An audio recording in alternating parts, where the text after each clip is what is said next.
এই জাহান্নাম এমন একটি ভয়াবহ শাস্তির জায়গা। এই জাহান্নামের গভীরতা এতটাই বিশাল, যদি কোনো পাপীকে এই জাহান্নামে ফেলে দেওয়া হয়, কিতাবের ভিতরে এসেছে একটি পাথর যদি জাহান্নামের মুখে ছেড়ে দেওয়া হয়, তাহলে ওই পাথরটি জাহান্নামের তলদেশে পৌঁছতে কমপক্ষে 70 বছর সময় লাগবে। এই জাহান্নাম এমন একটি মোটা প্রাচীর দ্বারা আল্লাহ পাক রব্বুল আলামিন সৃষ্টি করেছেন। এই জাহান্নামের একটি প্রাচীর অতিক্রম করতে কমপক্ষে 40 বছর সময় লাগবে। এরকম 4টি প্রাচীর দ্বারা আল্লাহ পাক রব্বুল আলামিন জাহান্নামকে বেষ্টন করে রেখেছেন। এই জাহান্নামের আগুনের কতটা ভয়াবহ! এই জাহান্নামের আগুন সাধারণত দুনিয়ার আগুনের মতো নয়। আল্লাহ রব্বুল আলামিন জাহান্নামের আগুনের তেজ এতটাই বেশি বাড়ায় দিয়েছেন, রব্বে কারীম ফেরেশতাদেরকে জাহান্নামের আগুনের তেজ বাড়ানোর জন্য নির্দেশ দিলে ফেরেশতারা 1000 বছর পর্যন্ত জাহান্নামের আগুনের তেজ বাড়াইতে থাকে। এরপর আল্লাহ পাক রব্বুল আলামিন ফেরেশতাদেরকে নির্দেশ করলেন। আল্লাহ তাআলা ফেরেশতাদেরকে আবার অর্ডার দিলেন জাহান্নামের আগুন জ্বালানোর জন্য। ফেরেশতারা আল্লাহ পাকের অর্ডার পেয়ে জাহান্নামের আগুন আবার 1000 বছর পর্যন্ত জ্বালাইতে থাকে। এভাবে জাহান্নামের আগুন এক সময় সাদা রং ধারণ করেছে। আল্লাহ পাক রব্বুল কারীম জাহান্নামের আগুনকে পর্যবেক্ষণ করলেন, বললেন, আমার ফেরেশতারা এই আগুনেও হবে না, এই আগুনেও হবে না। যারা দুনিয়ার জমিনে আমাকে রবকে রব হিসেবে মানবে না, আমার পাঠানো কিতাবকে কিতাব হিসেবে মানবে না, আমার রসুলদেরকে যারা প্রত্যাখ্যান করবে, আমার দিনকে যারা মানবে না, তাদের জন্য এই আগুনেও হবে না। তোমরা জাহান্নামের আগুনের তাপ আরও বেশি বাড়াইতে থাকো। আল্লাহ পাকের অর্ডার পেয়ে ফেরেশতারা জাহান্নামের আগুনের তাপ বাড়াইতে বাড়াইতে বাড়াইতে আরও 1000 বছর পর্যন্ত বাড়াইতে থাকে।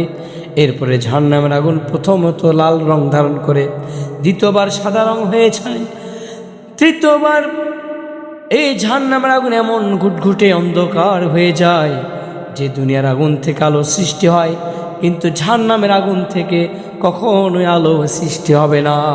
এই জাহান্নামের তেজ যেমন ভয়ঙ্কর, কিতাবের ভিতরে এসেছে, হাদিসের ভিতরে বলা হয়েছে, যদি কোনো অপরাধীকে জাহান্নামের আগুন থেকে বের করে এনে দুনিয়ার আগুনে ফেলে দেওয়া হয়, তাহলে ওই ব্যক্তি অনাশায় দুনিয়ার আগুনে সে নিদ্রা এসে যাবে, অনাশায় সে আরাম বোধ করবে, ঘুম পাবে।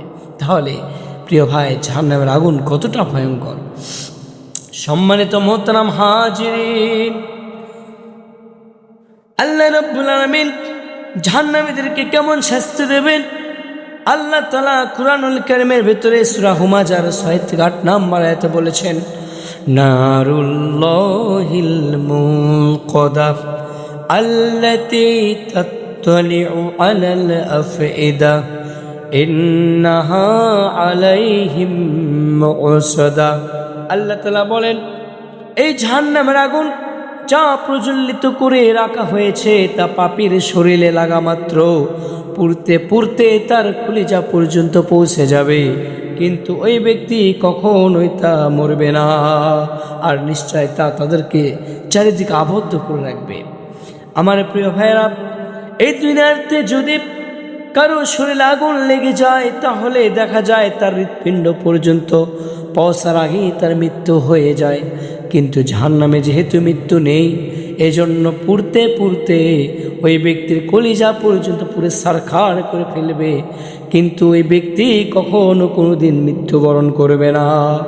দুনিয়াতে যদি বিপদ হয়, দুনিয়ার বাড়িতে যদি আগুন লেগে যায়, আর ওই বাড়ির মধ্যে যদি মানুষ থাকে, গ্রামবাসী হইচই শুনে দৌড়ে আসে, চিৎকার করে সবাইকে ডেকে আনে, পানি নিয়ে যার কাছে যা আছে বাঁচানোর জন্য, জীবনের ঝুঁকি নিয়ে তাকে বাঁচানোর জন্য চেষ্টা করে।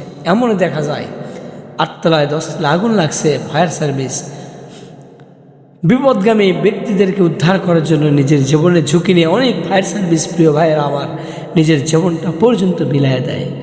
কিন্তু কবরে যদি একবার কারো আগুন লেগে যায়, অন্ধকার কবরে যদি মৃত্যু হওয়ার পরে কারো যদি একবার আগুন লেগে যায়, তার বাঁচার আর কোনো রাস্তা ওই কবরে নাই।